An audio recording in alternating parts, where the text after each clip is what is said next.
MLA ticket జనసేనకే కేటాయించాలని అంబేద్కర్ కోనసీమ జిల్లాలో జనసేన నాయకులు నిరసన తెలిపారు. పొత్తులో భాగంగా అమలాపురం స్థానాన్ని జనసేనకే ఇవ్వాలని నినాదాలు చేశారు.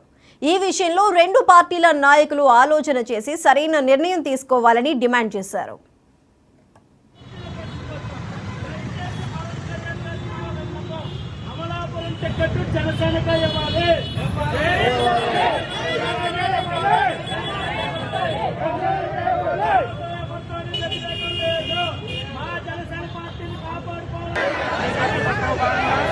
సీట్లన్నీ కేటాయించారు. గతంలోనే గన్నవరం టికెట్ తెలుగుదేశం అనౌన్స్ చేసింది.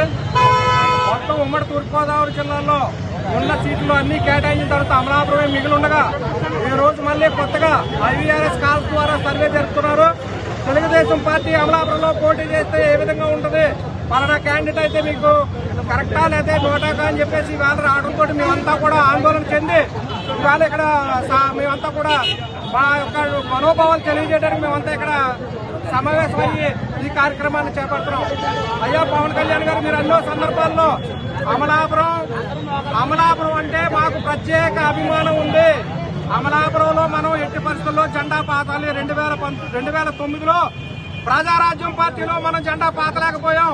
కానీ ఎట్టి పరిస్థితుల్లో 2024లో జెండా పాతాలి, జనసేన పార్టీ జెండా పాతాలని అనేక సందర్భాల్లో మీరు చెప్తున్నారు. కాబట్టి ఇది ఎట్టి పరిస్థితుల్లో కూడా మీ మార్పు లేకుండా చూసి మనకి ఏదైతే ముందు అనుకున్న ప్రకారం జనసేనకే కేటాయించేలాగా చేయాలని మిమ్మల్ని చేతులెత్తి వేడుకుంటూ మేమంతా కూడా కోరుకుంటున్నాం. అయ్యా జనసేన పార్టీ అధినేత